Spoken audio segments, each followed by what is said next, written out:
right before the Mishnah, Chav Beis Amud Beis.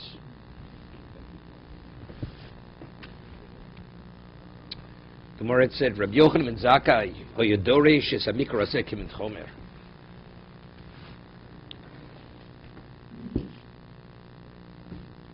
He would interpret this pasuk, Rashi says, as if it would be something of that you would be contained, which you would contain a diamond or a pearl within it. Rabbeinu Tam says, kimin chom means like telling over a story. Why, when the Jewish slave, he extends his slavery, his servitude, why do he put the all through the ear? Why not through any other part of the body? Omar HaKadosh Baruch Hu, Ozen sheshama koli al har Sinai, b'shosha marti kili b'nei Yisrael avodim. The ear that heard at Sinai, when I had said, kili b'nei Yisrael avodim, to me are the b'nei Yisrael subjects. So the inference is lo avodim la avodim, but they should not be subjects to subjects. And this person went and he purchased a master for himself. Yirotza, he deserves to receive the all. So we pointed out yesterday that the Mishnah says that an Eved Ivri is nikneh b'ritziyah. He's acquired through the all. It's not just you're extending it. It's considered a new degree of what? Of acquisition. Right? So when you say, Ohavti es Adoni, it's like there's no reason to say it. I love my master. And we said before that's a prerequisite. If he doesn't say I love my master, you don't extend his servitude, correct? So here Hashem says, Kidli b'nei Yisrael avodim, meaning you only have one master. He said, well, I want to have another master. Initially, why did you sell yourself? Person had financial issues. He stole whatever reason. But to say, I love my master, that's why you want to extend your servitude, to be acquired as a slave, then evidently you have there's something faulty in your hearing. And processing what you heard at Sinai, therefore, to indicate that deficiency, we put the hole through the ear. Why isn't he even allowed that? If Hashem says he's master, why would he even allowed? It's not an Aveira. It's not an Aveira. But still, it sounds like it's pretty clear. Okay? You know, it's interesting. Rashi cites another Chazal. Rashi in Chumash, in the Mishpotim, says the air that heard at Sinai, lo tigno, lo sigzo, and you went and stole, therefore, irotza.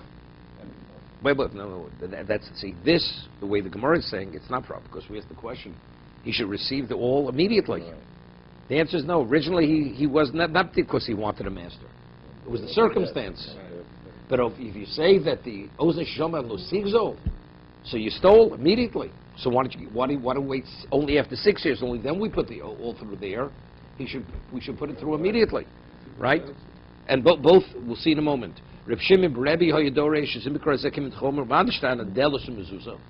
Why we had earlier that when you put the hole through the ear with the awl, you put his ear to the door and you bore it through the cartilage until you go into the door.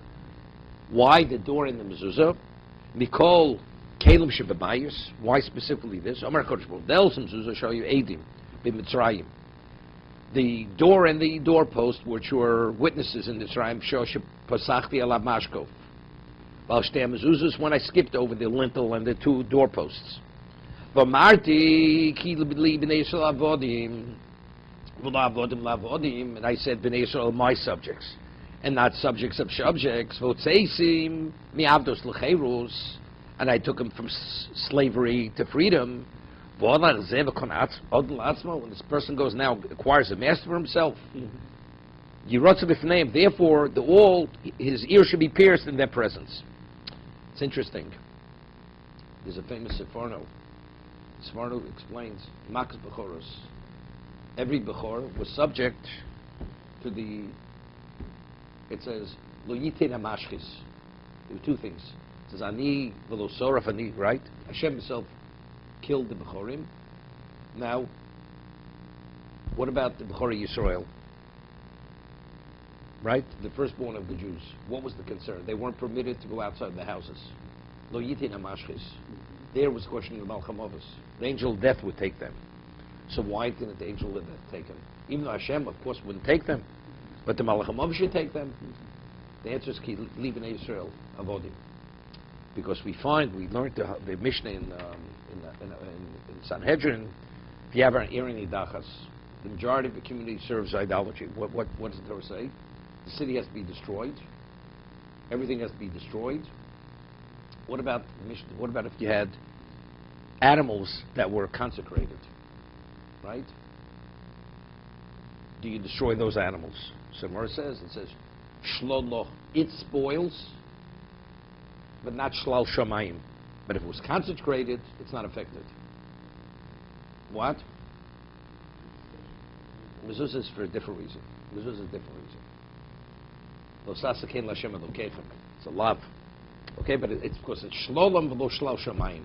It spoils, should be destroyed, burnt, but not the spoils which were consecrated. So therefore, the Sivorno says the same thing. If it's just an ordinary person, but what about it's God's domain? And that's the reason why Bechorim have Kedusha. Bechor is Kodesh Mirechu. They were sanctified, so Hashem sanctified them that they should not be subject to the Malcham Avos. Okay? That's the way he explains it. So the same thing. He says, I skipped over, right? Pesach the Mashkav, right? And I said, Ki li b'nei Yisrael avodim. Why do you have to say Ki li b'nei Yisrael avodim? Because if it's his domain, they're not subject to the Malcham Avos now, to the angel of death. Because it's God's domain. That's Ki li. Why did I not have you destroyed? Why did I skip over your lintels and doorposts? Ki li b'nei Yisrael avodim. And you went, and you don't appreciate that. So you should receive the all through the ear in the presence of the Delos and the Mezuzah. Rashi is quoting Chazal. It's another Chazal. It's not this Gemara. Yes, it is a question. So you receive the all immediately, right? I'm unrelated to this. Right. So that I explained with the Ramchal. The Ramchal says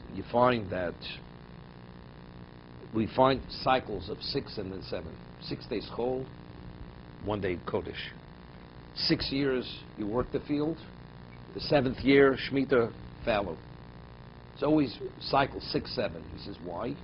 He says the way HaKadosh Baruch Hu created the world, that even if a person is exposed for an extended period of time to Chol, to something which is mundane, you're always able to reestablish what it was originally, as long as you don't go beyond 7.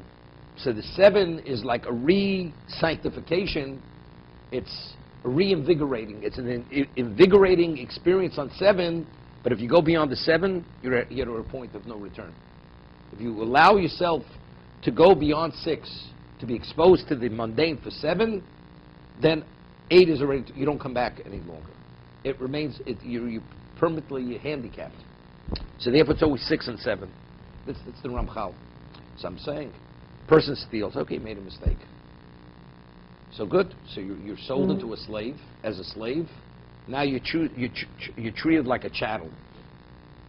You become a breeder. They give you a shifcha kananis, a woman that's not permitted to you.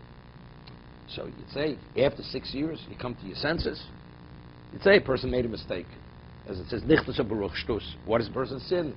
It was temporary insanity. But already 6 years, it's long enough you should have woken up. To go beyond 6 years, to the 7th year, it's already an indication that really you have faulty hearing. Now it's confirmed it's faulty hearing, and now it's already something which is permanent. That's the indication. So therefore you put the all through the ear. Ozu shambasina lo sigzo. Now it's just, we don't attribute it as an oversight. You have a problem. And because you have a problem, to indicate you have the problem, we put the hole through the ear. Next Mishnah. So I'm sorry. So why is it allowed? Why is it so allowed? So I'm not sure. It shouldn't be.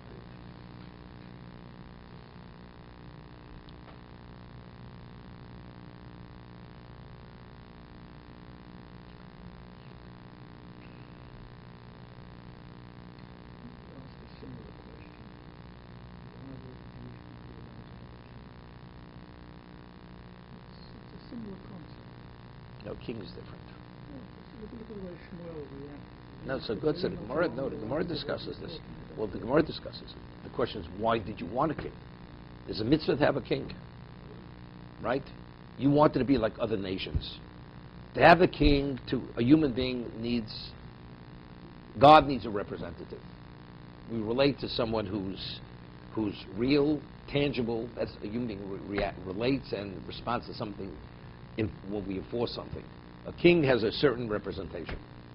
That's why a king's not permitted to wave his arm, and so on and so forth. But just tell me you want a king because you want to be like other nations. That's only if you're on that if you're on that special level. If you're on that special. But unfortunately, look, the ultimate is to be like Shimon Reb Shimon Yochai. But factually, that's not what people are. We're not at that level, so you're not able to be Reb Shimon Yochai. The ultimate is we shouldn't need a king. No. So there's a machlokes Rav and Shmuel. If in fact you need it, then it's rishus. It's not a chiyuv.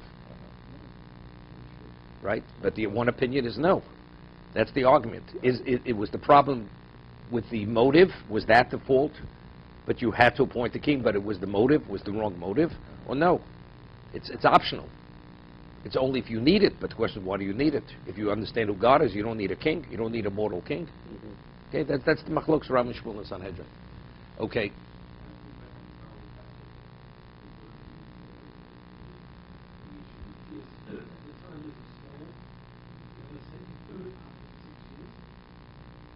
No, nobody said when you stole. Nobody says you get it at the beginning of the 6 years. No, that was our question. If it's stealing, so I'm saying, you could say it was an oversight, that's why he stole. Right? But now when the man says, I want to remain a slave, then it's a problem. You were sold because you stole. But now, a consequence of that is you want to take on a permanent, to become defective? Right. Right, exactly. You should have appreciated the problem. Okay. Evet Kanani, I'm not answering your question, Ernie. You have to think about it.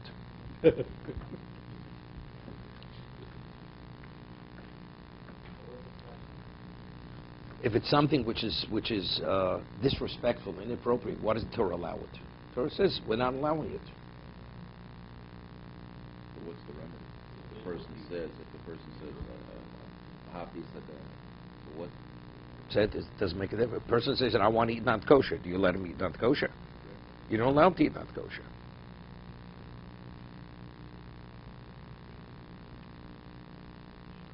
Evet Kanani nikna b'kesef shtar b'chazoka.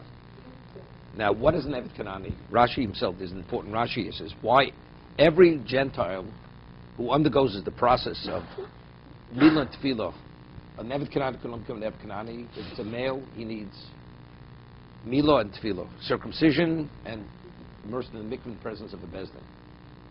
That's how it happens. But he's being immersed as a Canaanite slave. So Rashi says, why is every non-Jew who becomes a slave referred to Evet Kanani?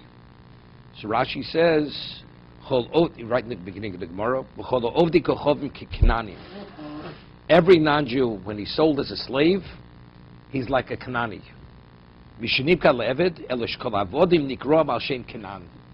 All slaves are identified as Canaan, since Canaan was the example, the model of what a slave was. So any person who sells himself, who becomes a slave, he's referred to as Canaan, although he had, in terms of his pedigree, he's unrelated to Canaan. Okay? So how does one acquire an Evet Kanani?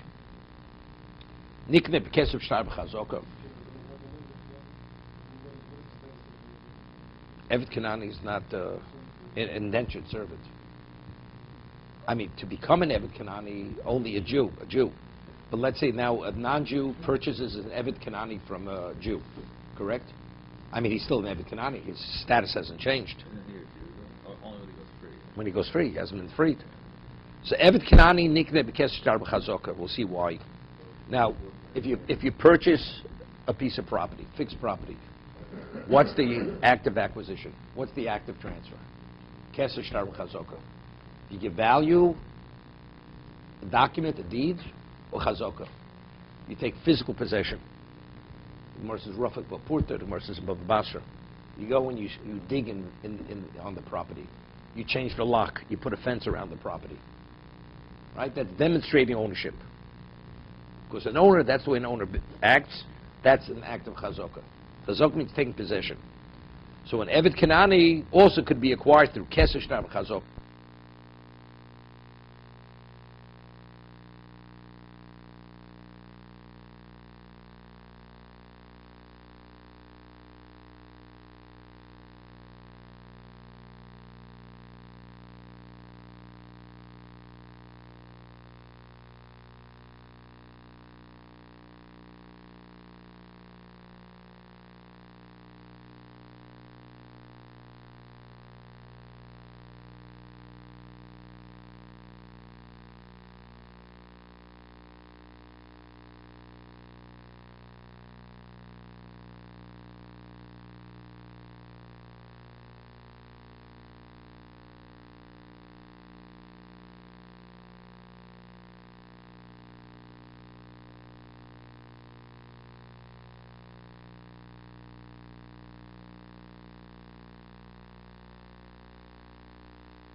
the ability to acquire? Because there's no intelligence.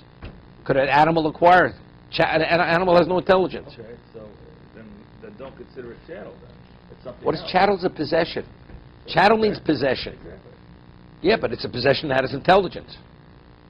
An intelligent chattel can acquire. Everybody agrees he acquires for the master. No question, correct? Correct. Could an animal acquire for its master? No. A monkey picks up something, right? The master doesn't acquire it. The slave picks up something, the master does acquire it. But they're both chattels, right? They're both a chattel and a master. The answer is one has intelligence, the other one doesn't have intelligence. That's the difference. So the slave should find a different treasure. He cannot use it to emancipate himself. Definitely not. Everybody agrees. It immediately goes into the possession of the Immediately. It doesn't Either discriminate. it is one and the same, or it's a two-stage process. Either one. We'll see in a moment. The question is, how does he ever get money into his hands? So to emancipate that's- himself? According to Chazal. According to the Chachamim.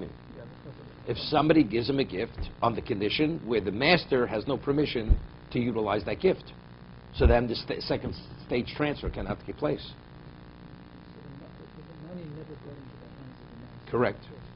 Correct. Or into the hands of the slave. for that No, the slave, yes. The slave acquired it. The third person can put a condition on Okay, correct. That's what we're going to say. That's the difference between Rebbeinu and the Chachamim. The mayor is more limited than the Chachamim in terms of how he uses money. There's no such thing. He can't. Unless the third party gives the money on his behalf, Right. he cannot be emancipated through money. But if somebody placed such a condition on the gift to the slave, what would the mayor say? It means nothing.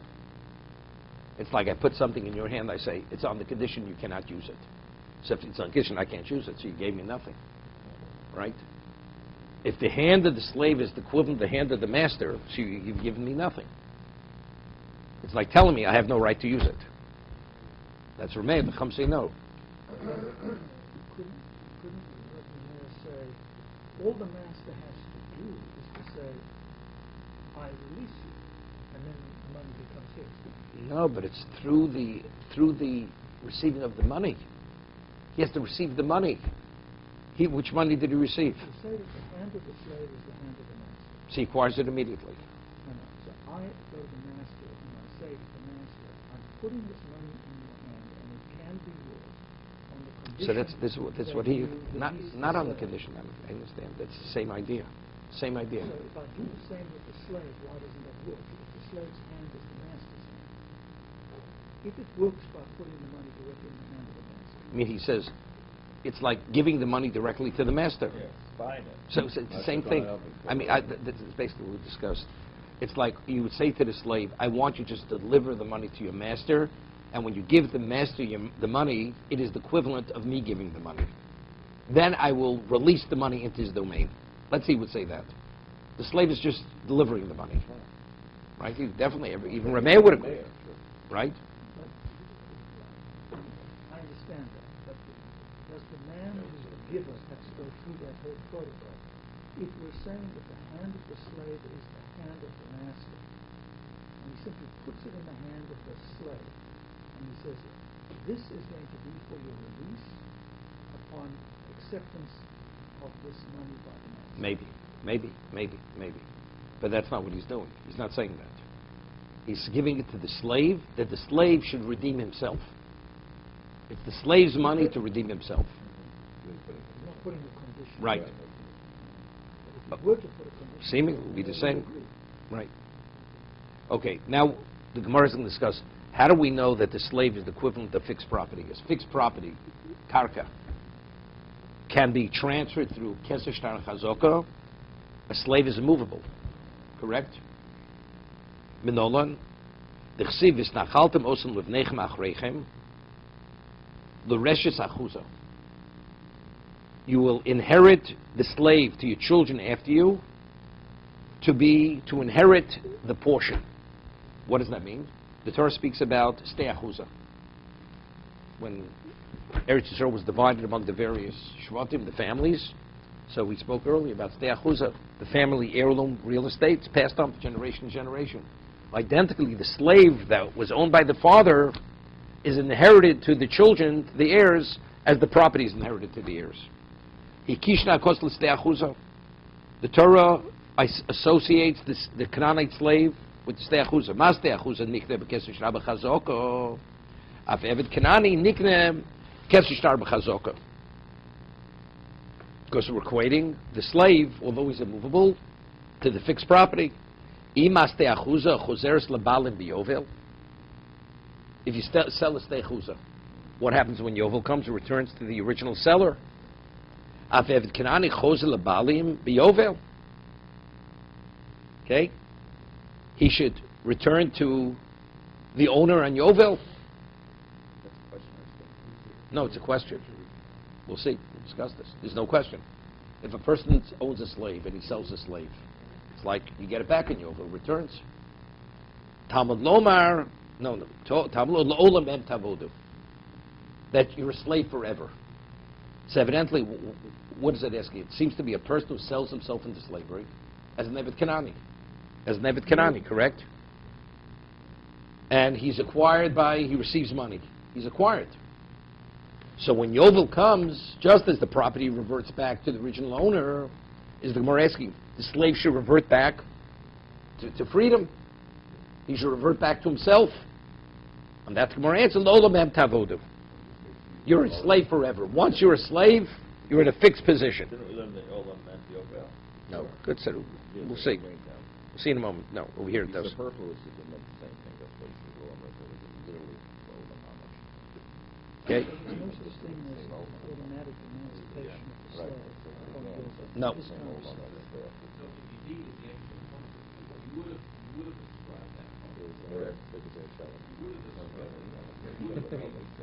I want to ask a question on this. I want to ask a question. Person chooses, he converts to become a Jew. And then afterwards he says, I'm not interested anymore. Once you're a Jew, you're a Jew. There's no going back. I mean, what is the concept of Evet Kanani? Evet Kanani is Chad Mitzvah Kisha. It's a status. It's not just a monetary ownership over here. Right? A transition has taken place. It's like when you become the chattel, what happens? You're no longer a Gentile. A transition has taken place. So if the transition has taken place, what do you mean? Now you're going to revert back? We're not talking about it. So if you're an object and it's purely monetary ownership, so the object reverts back to its original owner. So he being the owner of himself and he sold himself into slavery, he reverts back to himself. Not a full Jew. He'll revert back, he'll be back a Gentile. He'll be a goy. He'll go back to revert back to what he was before he became a slave. What do you mean? He'll be a Gentile. Evet Kanani? No, this. If not for the pasuk Olam Em Tavodu, what would have I said? He would revert back to himself. He'll revert back to his original state as a Gentile. Not a Jew. Not a Jew. Not a Jew. No. That's when the master emancipates you. No. It's not self-emancipation. Here he's reverting back to his original state. That the concept of Yovel is you go back to the original state. So you see something interesting here. If not L'olam Em Tavodu, I'd say it's like we have when Avram Avinu, he purchased the Maras Mapela. What does the Torah say? Vayokom hasodev ha'moro va'etzim. So Rashi has two interpretations. What's Vayokom? It rose. Either means it was acquired or rose in status. That before it was the possession of a commoner, now it's the possession of a person of royalty. So meaning, because of its level of connection to Avram, it's a different reality. The reason why he's Chad Mitzvah Ki'isha, it's not because a transition has taken place. A person who's owned by a Jew must behave a certain way. Once you sever that connection, he reverts back to what he was originally. That's what the Torah is saying.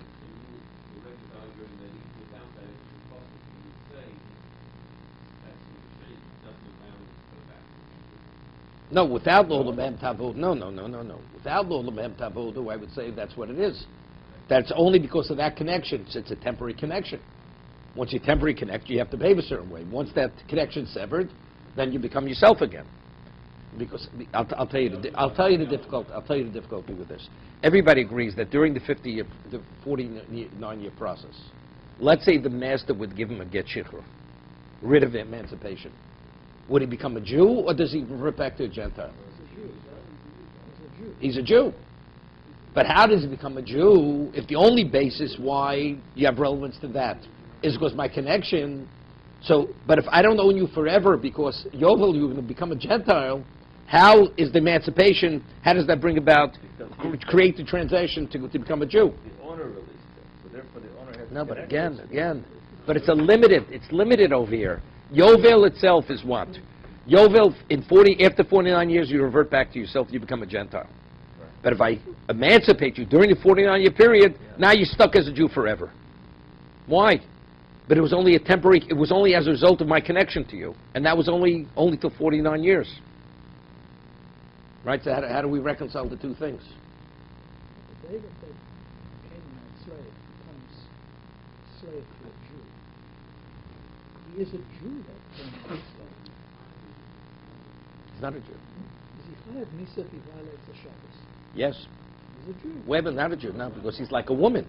Like a woman. He's not a Jew. He's a semi-Jew. He's not a full Jew. It's as a result of his connection to the Jew. I understand he's not obligated in the No, but I'm saying, but what is the basis for it? It's because of his connection to the Jew. When you're my slave, because of the level of relationship, of my interest in you, you must behave a certain way. Once I lose that interest, then you revert back to what you were. So we say, once you elevate in Kodesh, you don't go down. Yeah, but here we're saying when Yovel would come, if not for the Poslo Mem Tavodu, he reverts back to Gentile. That's wrong. Because you can't go backwards. But you would go backwards. If not for this Posuk, you would go backwards. That's why the Pasuk. No, I understand that. I'm going, what do we need a Posuk? But even without this Posuk, I know that during the 49-year period, he has to behave like a Jew. But, well, he's liable. I understand that. But I'm saying, but without this Posuk, I know that. Without this Posuk, I know if the Jewish master would emancipate him, he becomes a Jew. How do he become a Jew? But again, but the reason why you have to behave like Jews is because our connection. But if I free you, that means I've severed that connection. So how do you go to the next level and you're stuck at that level forever? But the Torah just says it. Well, I don't understand the question. Yeah, but what is the mechanics? If not for the Olam Mem Tavodu, we still, emancipation is a place that he becomes a Jew. Correct? And yet, if Yovel would come, before he emancipates him, he reverts back to be a Gentile. When the Jew emancipates him, he's emancipating him with this condition, knowing that if ever accepted him, he's getting It has nothing to do with what you accept. he's back. It's not converting. It's afil bal korcho. It has nothing to do with him wanting or not wanting. Once a Canaanite slave walks through the door, there's no way of walking out of the door. He Not either true. is- Not true. If not for the Posuk of Mentavodu, I'm saying that's the point. no. I'm asking pre-Posuk. If not for this Posuk. Well, but the Must you may say that maybe it should revert back like Stei Achuza. Lam Tavodu he doesn't revert back. Right, so You're not hearing the question. You're not hearing. If you hear the question, the Gemara says, what do we need Lolam Bem Tavodu? Because if we're equating it to Stei Achuza, just as Stei Achuza reverts back to its original in Yovel, after Yovel, so he would revert back to himself. I'm at that point. Okay? So this is pre-Pasuk, pre-this Pasuk. Pre-this Pasuk, if the master would emancipate him, is he a Jew? The answer is yes. How could he be a Jew if at Yovel he reverts back to be a Gentile? That's my question. In the case of when Yovel comes, he reverts back to being a Gentile, because that's a natural process on itself. When the Jew emancipates him, how can he emancipate him to allow him to become But what was the relevance? What was the degree of ownership within the slave? So you see from this, we had a question. When it says, and we discussed this, when a person purchases a piece of property, is it forever? Except Yovel removes it from your domain. Remember we discussed this. Or do we say no? Because it says an Eved Ivri is kone atzmo with Yovel. He acquires himself. What do you mean acquires himself? It's a limited ownership. You only own him only till Yovel. So there was a question. Some say no. You own it. Whatever you own forever. Except Yovel goes and revokes the ownership. So then it's good. When I own you forever. If Yovel comes, that revokes my ownership. So therefore, if I should free you, you become a Jew. Because the degree of ownership is a permanent ownership. It has been revoked. Yovel is a revocation of ownership. So therefore, if in fact Yovel comes, he reverts back to be a Gentile.